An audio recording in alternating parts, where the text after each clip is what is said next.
decided was we need to have wow customer service. And the only way that you can get wow, think about it, the only way you can get a wow is by surprising somebody. If you promise a high level and deliver, oh, that's just delivering. But you have to figure out, how am I going to sneak in a surprise? What are the bonuses that come with signing up for your product or service that they didn't even know about until they found out, like an Easter egg? What are those little things that would make them just say, wow, I didn't even expect that, but you gave that to me?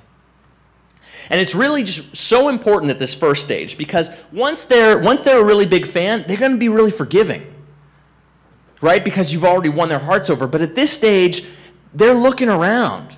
They're dating. They're judging you on every little aspect, right? So the question then becomes, how can you do things like this, like putting your phone number right at the front of the web page, just saying, look, anything comes up, call us. You don't even have to click the contact button. It's right there on the home page. And if you can do things, and I put this in because a lot of you guys are software-based companies, screensteps.com, things that like screen steps that allow you to give exact instructions of how to use your software that just any kind of like third grader can follow. By the way, that's a great general rule of thumb. Like, just imagine you're talking to a third grader, because it will amaze you just how non-obvious things are with any product or service that you're dealing with. ScreenFlow is an amazing technology where you can do screen casts of using it. So you use ScreenFlow or software like that. Screencast.com is another. And you show yourself taking somebody through the software and using it so that they can watch it with video, with audio. And it's not just like reading through a manual, which just can be awful, right? So you just make it come alive and make these things available. Ideally, you want something like this, where they can just click a button right there in that moment of frustration to have a chat with somebody. There's a million online chat tools now to press a button to just be able to get on the phone.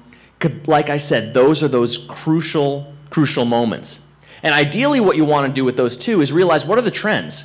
If we're getting 10 calls from this about this one feature, boom, you don't want to get those calls every single time, right?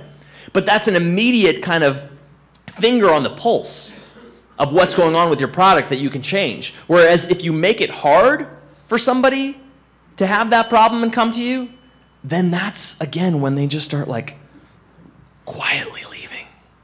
They don't want to upset you. They just don't like it anymore, and they just want to go away.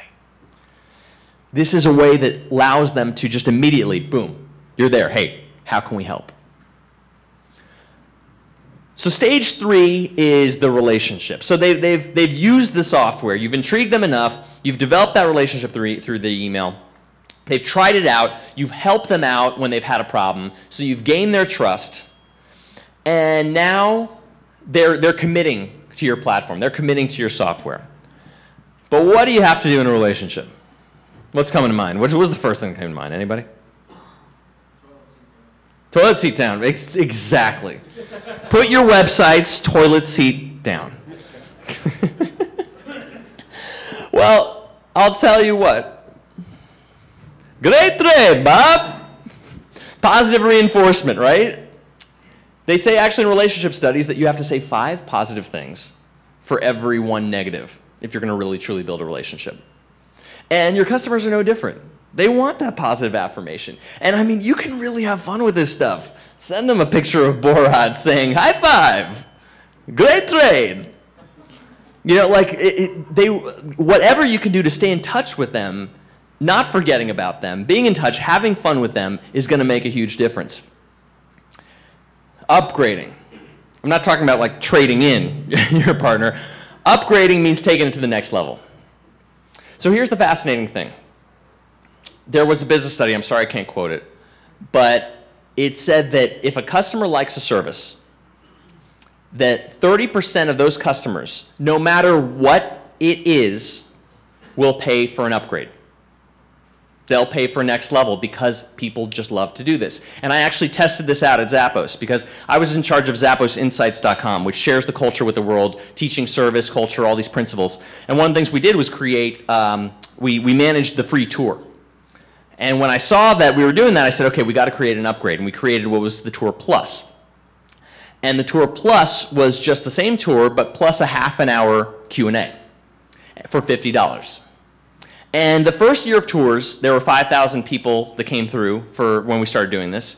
The last year I was doing it, there were 25,000 people coming through a year just to watch people work at Zappos. There's no show, no dance.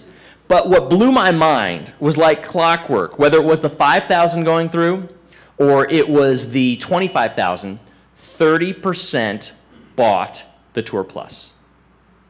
So when you're in that relationship with that customer, how are you taking it to the next level with them? What's that VIP service? If you don't have some way that they can click or call and say, I want the platinum version, or I want the upgrade, or I want the personal treatment, whatever that might be, because I don't know your business, but whatever that would be, if you're not having something like that, you're missing out on 30% of your audience buying it. Figure out what that upgrade can be. Has anybody heard of the Ultimate Question, or NPS? Oh, wow, cool. Oh, got one, nice. So this is a huge revolution in customer loyalty. I highly, highly recommend the book. It's called The Ultimate Question. Companies like Zappos, Amazon, Apple, they all use this. Part of why I think people don't know a lot about it is it's one of those kind of trade secrets. It's like all these companies don't want everybody using it because it's such a powerful tool. And I'll explain to you how it works.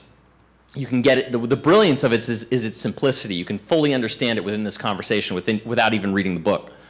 So the idea of the ultimate question is that when studying loyalty, they looked to see what kind of surveys were being done for business and how that corresponded to customers coming back and being happy with the service and buying. And they found that the way companies did surveys, feedback surveys, had no correlation. So what's going on? Why is it that they're saying one thing over here, but as a whole, as the aggregate, the data is showing they're not coming back? And Fred Reichheld of Bain & Consulting started to explore this. And he realized this one key factor that shifted the industry, which is that we tolerate a lot of bad stuff for our own lives, but we won't tolerate that for other people. Yeah, I might tolerate like a bad car that I'm driving, but there's no way I'm recommending that car to somebody else.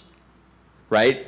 So the ultimate question is, on a scale of 0 to 10, how likely are you to recommend this to a friend or family member?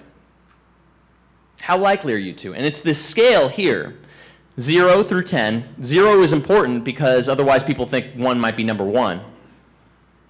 And here's the interesting thing how the scale works. If they're 9 or 10, they're promoting on your behalf. They are actually out in the world talking about you. If it's a 0 through 6, they are actually out in the world talking smack about you. And if they're a 7 or an 8, they're just doing nothing. So the Net Promoter Score is the percentage of promoters minus the percentage of detractors. So the score can be anywhere between negative 100% and positive 100%. It's a rough scoring system, but it gives you a real reality as to how strong that customer base is. And it's followed by a second question that says, what could we do to get you to a 9 or 10? What would we have to do differently? And here's the genius of that. It doesn't focus on the past. You're not saying, what did we screw up? Which is just useless because it's an indicator from the past. But saying, what can we do differently? What can we do better? A future-oriented thinking. And the brilliance of it, too, is that that's only 2 questions. I wanted to shoot myself after going through Bank of America's survey. It took like a half hour of my life that I can't get back. And I am convinced they are doing nothing with the data. It was the most inane thing. I couldn't believe it. This cuts through that. People actually will respond when it's only 2 questions. Because one of the biggest issues with customer surveys is that they don't do it. So this is an example. Fluid Surveys does it. If you want like a SurveyMonkey style approach, you can use fluidsurveys.com. Another one is Feedbackify.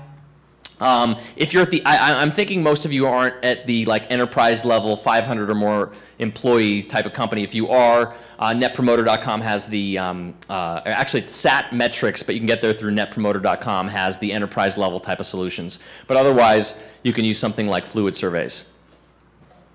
Is this helpful? Awesome.